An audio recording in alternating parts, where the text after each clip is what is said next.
네, 여랑야랑 시작합니다. 자, 이재명 기자, 이해찬 민주당 대표가 의미심장한 예고를 했다면서요? 그게 뭔가요? 네, 선거 직전에 미래통합당이 뭔가를 터뜨릴 거라면서 구체적인 시기까지 언급했습니다. 들어보시죠. 이게 정치 공작이 이제 본격화됐구나 하는 생각이 들었고, 제가 이제 하나 파악하는 거는 이번 주말께 터뜨리려고 하는 것 같아요. 대응할 시간 안 주고. 그러니까 이제 이번 주말쯤 이 통합당이 정치 공작을 뭔가 발표할 거다 이런 예고인데 그게 뭘까요? 네, 진보 진영에선 N번방과 관련된 게 아니냐 이런 전망이 나옵니다. 더불어시민당 창당을 주도했던 개혁국민운동본부 이종원 대표는 통합당이 선공을 날리고 언론에서 N번방 리스트를 입수해 공개하면 속수무책 당할 수밖에 없다 이렇게 주장하기도 했습니다. 네, 뭐 하긴 이걸 예고한 사람이 또 한 명 더 있잖아요. 맞습니다. 방송인 김어준 씨도 같은 얘기를 했습니다. 냄새가 아주 진하게 난다. 저는 이것이 공작의 냄새가 진하게 난다고, 매우 강력하게 표현한다고 개인적으로 추정합니다.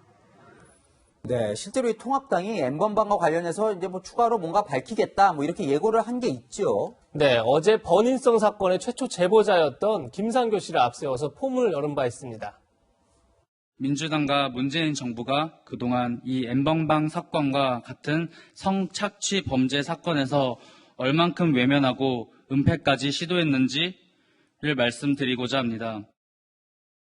통합당은 자료를 정리해 한꺼번에 공개하겠다 이렇게 밝힌 상태입니다.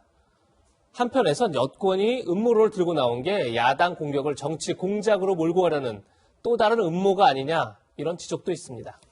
네, 어쨌든 이번 주말 좀 지켜봐야겠습니다. 자, 다음 주제 넘어가 볼게요. 자, 총선을 일주일 앞두고 오랜만에 나온 인물이 있어요. 이정희 전 통합진보당 대표인데 무슨 일로 나온 겁니까? 예, 통합진보당이 강제 해산된 이후에 통진당 출신들이 만든 민중당 지지연설을 위해 나온 건데 저는 두 가지 점에서 깜짝 놀랐습니다. 아, 그래요? 먼저 그는 지지연설을 이렇게 시작했습니다.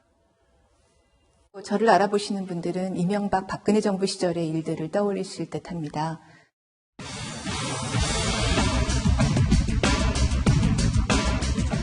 단일화를 계속 주장하시면서 이렇게 또 토론회에도 나오시는 이유가 있습니까?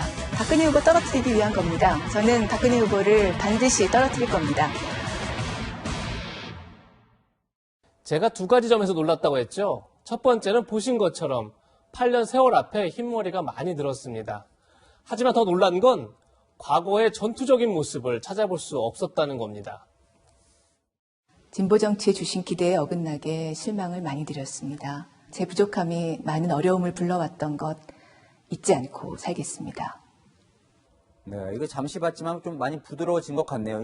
어느새 지나가 버린 진짜 이 세월 때문일까요? 네, 민중당의 어려운 처지도 염두에 둔 것 같습니다. 민중당은 원래 진보진 연합정당이죠. 더불어시민당에 참여를 희망했었는데 민주당이 반대하면서 무산됐습니다. 네. 결국 독자 노선을 걷고 있는 건데 그렇다 보니 이정희 전 대표에게까지 지지를 요청한 게 아닌가 싶습니다. 그렇군요. 자, 오늘 또 한 명 이 눈에 띄는 지지 연설자가 있어요. 네, 네. 이국종 교수인데요. 네. 먼저 영상으로 만나보시죠. 황교안 총장님께서 앞으로도 더 큰 일을 맡아주신다면 국민이 좀 더 안전한 세상에서 살아갈 수 있는데 최영희 재총리께서 앞으로도 더 큰 일을 하셔서 국민의 생명과 안전을 위해서 최선을 다해주실 것 같습니다. 흥미로운 건 앞서 지지를 호소한 황기철 후보는 민주당, 뒤에 보신 최윤희 후보는 통합당 소속입니다. 여야 후보를 한 명씩 찍어 지지를 요청한 건데 공통점은 두 후보 모두 해군 참모 총장 출신이라는 겁니다. 이국종 교수가 해군과 각별한 인연이 있기 때문인데 그렇다 보니 의리를 지킨 것으로 보입니다. 오늘의 한마디는 투표에선 의리 배제 이렇게 정했습니다.